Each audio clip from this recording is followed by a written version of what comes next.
What's going on, guys? In today's video I want to go over exactly why it is that you're stuck and you can't lose any more weight. One of the number one questions that I get from my clients is, why did I plateau? Why can't I lose this last bit of body fat? And usually the conclusion that most people jump to is some variation of, there's something wrong with me and it wasn't meant to be. Some examples of this kind of thinking is, oh, I'm naturally big boned, so no matter what I do, I'm never going to lose any fat. Or I'm just too old to look the way that I used to look in my 20s. Or another common one, I've always been fat pretty much my whole life, so that's probably not going to change. That little negative voice is inside all of our heads and attaches itself to all different areas of our lives. That same voice wants you to quit and seek comfort as quickly and as painlessly as possible. It gives you all the reasons why you can't do it. I'm here to tell you that that voice is an absolute lie and you can't listen to it. I've seen so many people come to me and say that they can't lose any more weight, and eventually, because they didn't give up, they had their breakthrough. The tricky thing about having a breakthrough is that you can't give someone a breakthrough. All I could do, for example, is point someone in the right direction, and the breakthrough is entirely something that has to happen within that person. Only they can make it happen. The only way to stand a chance at reaching that breakthrough is to not give up. So that's your first step at starting to lose weight again. Just don't give up. A lot of people want to go from a 1 to a 10 in regard to their physical aesthetics. But the truth that most fitness advertisers don't want you to know is that you can't go from a 1 to a 10 without going through 2, 3, 4, 5, 6, 7, 8, and 9. There's no other way to do it. This is not an overnight project. You have to have plenty of time to make mistakes and feel out what exactly works and what doesn't work for you. The next thing that you want to do is start tracking every single thing that you eat. People that think that they know how many calories they're eating throughout the day are always blown away once they actually start tracking it at how wrong they were. Find out how many calories and how many macros you should be eating daily through a calorie calculator app, and make sure you hit those numbers every single day. You can also try to cycle your calories daily to help your body constantly be confused and never adjust to a set amount of calories. One thing to remember is that when you drastically undereat, it doesn't help you lose weight in the long run. You may lose a quick couple pounds in the beginning, but then your results will very easily plateau and you'll probably gain all that weight back. Make sure you only cut your calories when you plateau, and you cut it by small increments. Your workouts are another huge thing that could be a big cause for why you're not getting any results. When was the last time that you drastically changed your workout? I'm not talking about replacing lunges for squats or dumbbell presses for barbell presses. I'm talking about changing the entire structure of the workout. When you want to bust through a plateau, your workout has to change big time compared to what it was before your plateau. You could adjust your workout by changing intensity, sets, reps,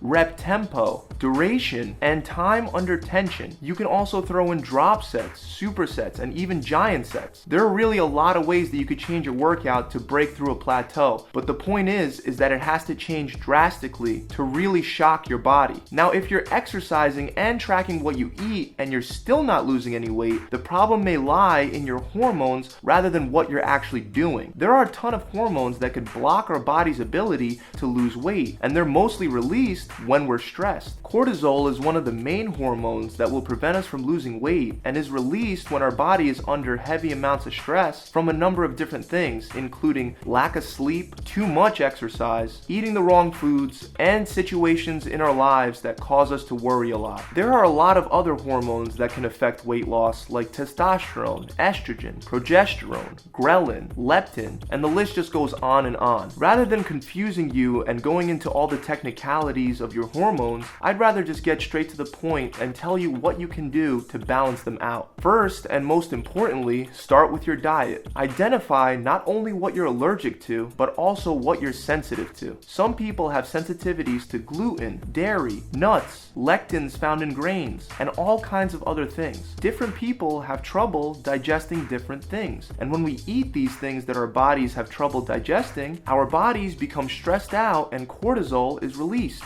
Our balance of testosterone and estrogen can be affected by things like high fructose corn syrup, non-organic meats, processed meats, and dairy that comes from animals that are pumped full of hormones, especially growth hormone. If you eat dairy products, or for some other people grains, and you feel like garbage afterwards, you may want to try to remove that from your diet. Use this approach for all other food groups that your body may be sensitive to. Helping your hormones, however, isn't only limited to eliminating food, it's also adding certain food groups in. For example, when people are dieting, a lot of times they remove fat from their diet almost entirely, and that's a really bad move because fat is responsible for the production of a lot of those good hormones that will end up helping us lose weight. So if you're eating a very low-fat diet, try adding some healthy fats in, such as avocados. Another thing you can try to do is try to have a lot of protein and a lot of fiber in every single meal. This way you spike your metabolic rate and also balance your estrogen levels. In general, you must switch to a natural diet for your body. You definitely are not going to be able to lose any weight or break any plateaus by eating junk and processed foods. When eating foods high in vitamins, antioxidants, and dense in nutrients, you give your body what it needs to begin healing itself. Find what is natural for your individual body through experimentation. Like I said, this is going to take some time. Once you fix up your diet, you really want to work on your stress levels. Make sure you're getting at least 6 to 8 hours of sleep a night. If you're not weight training, then you should start because you release many hormones that are necessary for weight loss during and after a weight training workout. Try meditation, yoga, or sitting in a sauna first thing in the morning to relax and unwind for the rest of the day. If you can get your body out of that fight or flight mode, then you will begin to shed those extra pounds again. Guys, unfortunately, that's all the info that I can give you today. If you enjoyed this video and you'd like to see more videos and tips just like this one, you can subscribe to my channel. Also, if you enjoyed this video, make sure you give it a big thumbs up. And if you'd like to work with me or one of my trainers online, or get fresh prepped fat loss meals delivered directly to your house, you can visit my website. Thanks for watching. I'll see you guys next week.